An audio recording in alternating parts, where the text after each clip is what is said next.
je sais reconnaître quand l'équipe elle fonctionne bien. Et hier encore, dans la gestion de l'effectif, t'imagines que Vitinha, qui est le meilleur joueur contre Dortmund, il n'a pas participé à ce match-là. Qu'il nous met Barcola à gauche, alors que normalement, il a été recruté pour jouer côté droit et qui fait un match très correct côté gauche. Voilà. Il fait même un bon match. Hein. Ouais, il fait un bon match. Et puis, il y a le côté, dépendance, et on en revient toujours à la même chose. Bien sûr que cette équipe, elle est plus forte avec Kylian Mbappé, mais hier, il gagne le match quasiment sans Kylian Mbappé. Et ça, c'est quand même important de le rappeler. Dugas, est-ce que selon toi, ce match montre que le PSG peut avoir de grandes ambitions ? Je crois que ce match, il montre une nouvelle fois que Ugarte est un joueur indispensable à cette équipe. Voilà, moi je pense que sortie après sortie, c'est ce qu'il montre.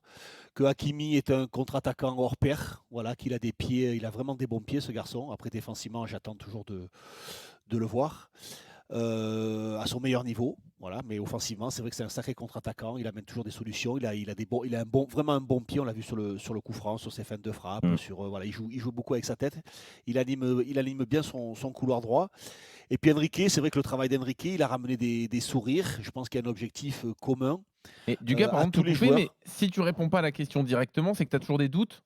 Est-ce que le PSG je vais y venir. C'est pour ça que je te sors le positif pour l'instant, mon Jean-Louis. Ouais. Et j'aime bien la façon de faire d'Enrique, d'animer son banc de touche, d'animer ses joueurs. On a vu, ça défend à 11, ça attaque à 11. Donc ça, c'est quand même la base du football. Et c'est ce qu'est en train de trouver le Paris Saint-Germain sur des matchs très agréables. Après, je mets un bémol.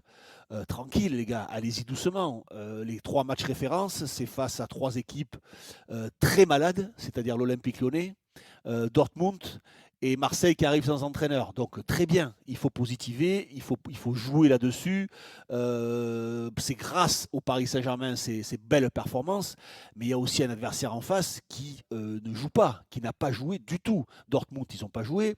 Lyon, incapable de jouer. Et l'Olympique de Marseille, ils ont essayé de jouer avec 20% de possession de balle. C'est-à-dire qu'ils n'ont pas beaucoup joué, mais ils ont quand même 1 ou 2 opportunités qu'ils sont incapables de mettre au fond. La seule équipe l'équipe qui a le plus joué, ça a été Nice.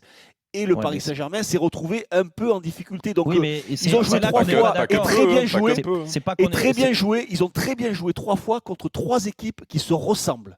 Moi, j'attends de voir un Paris Saint-Germain qui va jouer contre une équipe qui est déjà en pleine confiance, qui est capable d'attaquer en nombre, qui est capable de montrer de l'efficacité, comme ça a été le cas de Nice. Donc bravo ce que fait Paris. Attention, je ne veux pas minimiser le travail qui est mis en place. Déjà rien que de revoir des sourires, une équipe qui fête ses buts comme ça en nombre, qui est content d'être là, avec des joueurs qui sont en train de progresser. Sincèrement, tous les voyants sont ouverts pour le Paris Saint-Germain. Mais attention, ne vous emballez pas. Ne vous emballez pas. Il n'y a pas une question de s'emballer. Il y a juste une question de voir aussi, et tu viens de le dire, il y a des éléments essentiels qui traduisent ce bon travail collectif. Tu parles d'Ugarte, il y en a d'autres, même la défense centrale avec ce Marquinhos à ce niveau-là, avec cet impact-là. Personne n'attaque. Ils ont joué. Dortmund, il n'y avait pas d'attaquant. Lyon, il n'y avait pas d'attaquant. Marseille, il y avait un mec de 36 ans et Vitinha le fantôme. Mais c'est toujours la même chose. Moi, je vais te dire, et je donne la parole à Eric, je vais te dire, Dugas, on a eu des matchs au Parc des Princes et je les ai tous faits depuis maintenant 3-4 ans. On a eu des matchs et on ne va même pas remonter aussi loin l'année dernière. 4-5 mois extraordinaires. Les 4 ou 5 premiers mois l'année dernière, ils sont extraordinaires. C'est pas vrai. Et je sais que tu écoutais l'émission parce que tu me l'as dit. Alors peut-être que tu m'as menti avant que tu rebosses avec nous. Mais n'empêche que j'ai toujours dit l'année dernière, tu gagnais des matchs, mais tu te faisais chier dans les tribunes. Je suis désolé pour le terme employé, mais c'est la vérité. On n'a jamais vu une équipe collectivement faire ça. Et là, aujourd'hui, ils le font. Donc, c'est à mettre en avant. Bien sûr, là où je te rejoins, et Eric certainement va dire la même chose, tu vas avoir des équipes qui vont te contrarier beaucoup plus que Dortmund ou Marseille, par exemple. Ça, je suis d'accord avec toi. Mais Lyon, j'en parle même pas parce qu'eux, ils sont vraiment malades. Mais me dire, avant ce match-là, que Marseille était malade. La preuve, tout le monde disait Marseille invaincu, Marseille un très bon match à l'Ajax, Dortmund dans leur championnat. Marseille, ils n'ont rien montré. Non, arrête. Dortmund... Me dis pas que Paris Saint-Germain avait peur de ce Marseille-là qui est arrivé 2 jours et demi après avoir joué à l'Ajax Amsterdam où ils ont tout donné. Mais est-ce que tu t'attendais à une démonstration comme ça? Non. Mais je m'attendais à une victoire facile du Paris Saint-Germain. Très facile. Après, c'est l'organisation qui est sympa. Non, mais après, c'est l'organisation qui est sympa. Qui t'interpelle. De mettre Hakimi aussi haut, de jouer en espèce de 3-3-4. C'est ça qui est intéressant. C'est ça qui interpelle. Je suis d'accord avec toi.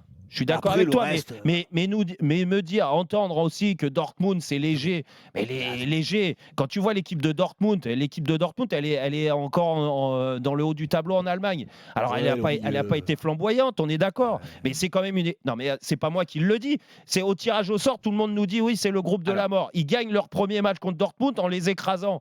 Et au bout d'un moment, on peut aussi reconnaître que Paris est dans une bonne lancée. Après, je te dis pas qu'ils seront champions d'Europe. Hein. Ça se trouve, ils vont se planter à Newcastle qui va proposer quelque chose de différent et qui aura moins de répondants. Mais aujourd'hui, avec l'adversité proposée sur les derniers matchs, ce qu'ils font, c'est vraiment très cohérent. Quoi. Bon, pour moi, rien de nouveau sous le soleil parce que le seul match, si tu veux prendre un match référence de la semaine pour le PSG, c'est celui de Dortmund, pas celui de l'OM. Voilà. Donc, si tu m'expliques que le match hier soir valide le choix de l'entraîneur qui a un projet de jeu identifié, déjà appliqué. Si tu veux m'expliquer qu'après le match hier soir, tu as découvert que cette équipe-là, à l'inverse de celle de l'an dernier, est sympathique, est en communion avec son public, et d'ailleurs il le surjoue, et c'est bien de faire ça, parce que l'an dernier, il y avait des mecs qui rentrent au vestiaire directement, qui saluaient pas le public, et là du coup, ils le font exprès, ils vont à l'inverse, c'est-à-dire qu'ils font des tours d'honneur après les trucs, et je trouve ça bien, c'est-à-dire que ils sont en train de tirer des enseignements de ce qui n'a pas bien marché et ils jouent sur ça, donc sur le jeu, ce qui se passe sur le terrain et sur l'extérieur. Maintenant, Simon, vous m'expliquez que après le match d'hier soir, parce que, comme on ne raconte pas des conneries, puisque le président Alfred Laifi, il explique que la Ligue des Champions, c'est plus dans les têtes, là c'est le championnat. Tu Paris Saint-Germain, avec l'équipe qu'ils ont, les investissements qu'ils ont fait, et l'entraîneur qu'ils ont, tu penses bien que la Ligue des Champions est un objectif important.